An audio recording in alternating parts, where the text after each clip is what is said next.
Merci. Bonjour. Je suis heureux également d'être ici avec vous. Je suis Novali Rungwedi.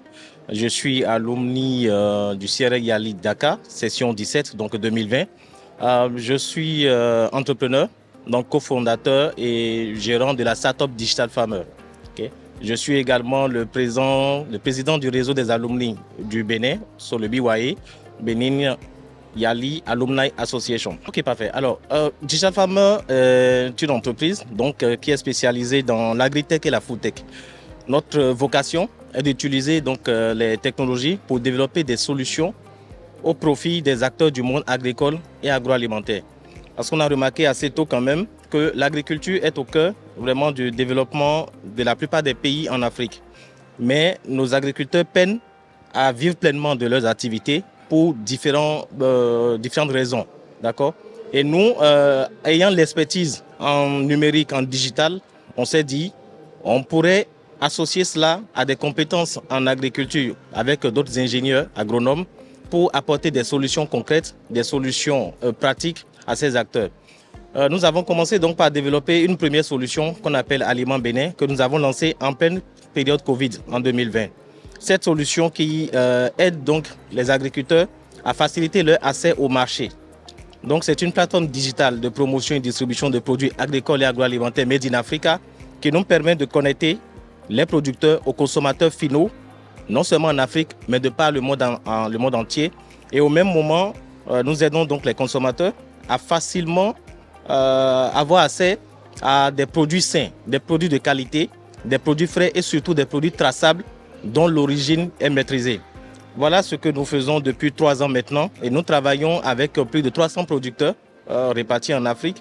Nous sommes bien implantés au Bénin et depuis le début de l'année, nous sommes également au Sénégal et très prochainement en France. Alors le Yali, la motivation pour le Yali, c'était déjà beaucoup de choses. Comme je l'ai dit, moi je suis de la cohorte 2020 et puis en 2018, j'ai dû mettre fin à mon contrat professionnel avec mon entreprise pour raison de santé. D'accord. Donc de 2018 à 2020, j'ai fait un arrêt maladie où je m'occupais de ma santé. Voilà. Et c'est dans cette période que j'avais vu l'appel à candidature.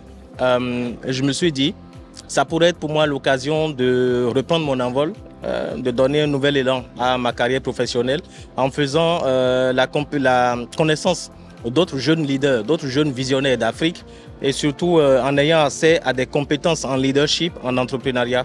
Donc c'est ce qui a fait que j'avais postulé à cet appel à candidature et fort heureusement j'ai été sélectionné et ça a été pour moi l'une des plus belles aventures de ma vie, je veux dire. Oh ça pas l'aventure au Yali a façonné vraiment mon parcours jusqu'à présent. Déjà premièrement, comme je l'ai dit, c'était un renouveau pour moi, en quelque sorte. Un renouveau pour moi, d'accord ? Parce que j'avais traversé quand même ces 4 ans de maladie, d'arrêt. 4 ans vraiment. Et puis, passer ce temps au contact d'autres jeunes venus des différents horizons, ça a été pour moi en fait quelque chose qui m'a galvanisé, qui m'a donné la force, l'énergie de croire en moi et de comprendre que l'Afrique a besoin de moi, peu importe ce que j'avais traversé, ou peu importe les défis auxquels j'étais confronté. En dehors de cela, mon entreprise Digital Farmer, par exemple, j'étais encore à Dakar lors de cette formation quand j'ai créé sa page Facebook. Donc c'est à Dakar que j'ai eu l'idée de créer l'entreprise. Oui, c'est pendant la formation, en pleine formation, que je me suis dit, oui, il y a quelque chose que je peux faire dans ce secteur.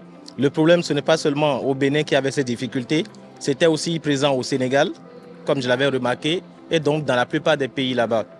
Et c'est là que j'ai donné une dimension panafricaine déjà à ce projet-là, Digital Farmer.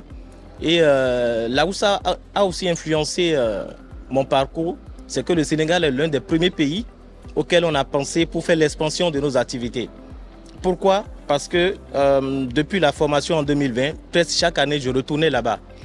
Déjà parce qu'il y a pas mal d'opportunités qui s'offraient à moi, parce que j'avais une certaine connaissance de cet écosystème, mais également parce que j'avais des amis, des alumni comme moi, avec qui on a fait la même session, et aussi avec l'équipe du CRL, qui nous tenaient informés des différentes opportunités qu'il y avait. Donc je retournais là-bas chaque fois. C'est pour ça qu'on a décidé cette année de commencer notre expansion par le Sénégal. Alors, donc, en termes d'impact, il y a pas mal déjà de choses que nous avons accomplies dans notre mission justement d'accompagner les agriculteurs. Ok. Nous intervenons principalement sur l'accès au marché avec la solution Aliments Bénin.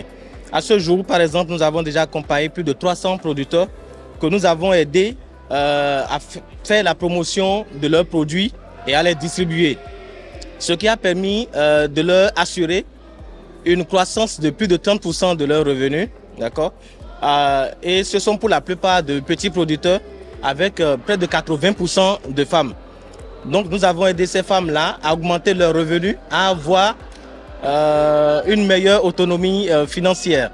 Et nous aidons aussi, notre impact aussi se fait sentir dans le domaine de la sécurité alimentaire parce que grâce à notre solution, nous sélectionnons un panel de produits de qualité, de produits dont nous maîtrisons un peu la traçabilité, ce qui nous permet d'assurer aux consommateurs une sécurité dans la qualité des produits qu'ils consomment. D'accord, ce qui permet donc de limiter les risques d'intoxication alimentaire. Il faut dire aussi que notre impact, ça touche également des jeunes parce que nous avons des activités RSE que nous menons au sein de l'entreprise. On a par exemple notre programme que nous appelons Digital. C'est un programme qui consiste en fait à sélectionner chaque année une cohorte d'une dizaine de jeunes femmes en fin de formation qui ont des projets d'entrepreneuriat, des idées d'entreprise. Nous leur offrons 6 semaines de formation gratuite, gratuitement bien sûr. Ça se fait en partenariat avec d'autres entreprises qui sont partenaires à nous. Et au cours de cette formation, nous leur donnons par exemple les bases du numérique, les bases de l'entrepreneuriat et aussi les bases du leadership. Voilà. Donc pour la première cohorte que nous avons eue par exemple en 2023, il y en a déjà deux parmi ces femmes qui sont allées jusqu'à terme de leur projet, qui ont créé et enregistré officiellement leurs entreprises. Et en dehors de cela aussi, il y a d'autres activités de volontariat que nous faisons, toujours pour renforcer notre impact sur la communauté, parce que nous sommes conscients que dès qu'on reçoit justement de la communauté, de sa nation, du continent en général, il faut également savoir donner à son tour. Oui, tout à fait. Les difficultés, c'est quelque chose qui est au quotidien, carrément, quand on est entrepreneur. La première chose qu'il faut avoir à l'esprit, c'est qu'il faut être résilient et se rappeler de pourquoi est-ce qu'on a commencé. Quelle est la mission qu'on s'est assignée, quelle est la promesse qu'on a faite à travers son entreprise. Parce que dès lors que vous mettez en place une solution, une entreprise, c'est que ça aide à régler quand même des problèmes que rencontrent des personnes dans la communauté. Et quand vous commencez par satisfaire ces personnes, vous n'avez plus le droit de baisser les bras. Parce que c'est maintenant, ce n'est plus votre projet, c'est le projet d'un plus grand nombre. Il y a vos consommateurs, il y a vos fournisseurs, il y a les partenaires, il y a vos employés, le personnel, tout ce monde-là auquel il faut penser et se dire, on se doit de continuer. Et l'un des défis majeurs que nous avons, par exemple, en termes d'entrepreneuriat, souvent au Bénin et en Afrique, c'est l'accès au financement pour les jeunes entrepreneurs. Donc c'est quelque chose qui nous a assez ralenti, d'accord, juste là, parce qu'on n'a pas encore réussi, par exemple, à faire une première levée de fonds privés.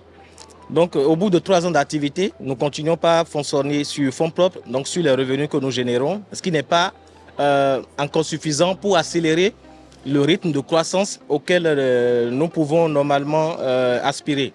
Okay? En termes de challenge aussi, on va parler de, moi particulièrement, par exemple, l'écosystème au Bénin et dans la plupart des pays en Afrique aussi, est un peu difficile pour moi en termes de mobilité, en termes d'accessibilité. Étant en situation de handicap à mobilité réduite, j'utilise donc des fauteuils roulants. Tous les lieux ne me sont pas accessibles. D'accord. Donc, or, quand tu es entrepreneur, l'une des activités principales, c'est de prospecter, d'aller rencontrer les gens, d'aller sortir pour aller faire des négociations de contrats de marché. Et moi, au quotidien, en fait, je dois tenir compte aussi de ces challenges, de ces obstacles et faire 2-3 fois plus d'efforts pour quitter un point A à un point B et ne pas baisser les bras et me dire que c'est trop difficile parce que ça demande plus d'efforts que les autres. Je vais m'arrêter là. Non, j'ai le devoir de continuer. Histoire aussi que ça puisse inspirer d'autres personnes dans ma situation, d'autres jeunes, qui comprennent que le handicap n'est pas une fin en soi, ce n'est pas une fatalité, ce n'est pas un motif pour baisser les bras. Au contraire, ça devait susciter une motivation supplémentaire pour atteindre ces objectifs. Alors, merci pour cette belle question. Nous nous projetons dans le futur, déjà dans les 5 ans à venir, avec notre solution Aliment Bénin d'abord, qui est en train de devenir plutôt, non plus Aliment Bénin, mais Aliment d'Afrique. Aliment d'Afrique. Donc ça a vocation à être le plus gros marché, le plus vaste marché en ligne de produits agricoles et agroalimentaires made in Africa. Voilà. Donc ça va faire de nous la plus grande start-up agritech en Afrique de l'Ouest francophone. Et en termes de digital farmer, nous continuerons par développer des solutions pour le monde agricole et nous voulons être l'un des principaux acteurs de la digitalisation, de la transformation de l'agriculture en Afrique afin vraiment que nous puissions tirer le plein potentiel de ce que notre continent peut nous offrir en termes d'agriculture, en termes de nourriture, en termes de sécurité alimentaire. Oui, alors pour nous contacter, donc c'est très simple. Vous pouvez déjà faire un tour sur notre site internet.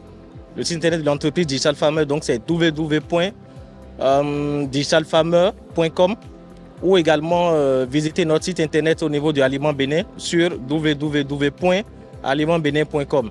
Nous sommes également joignables par WhatsApp sur plus 229 62 99 50 50 tests et enfin par email au info@digitalfarmer.com.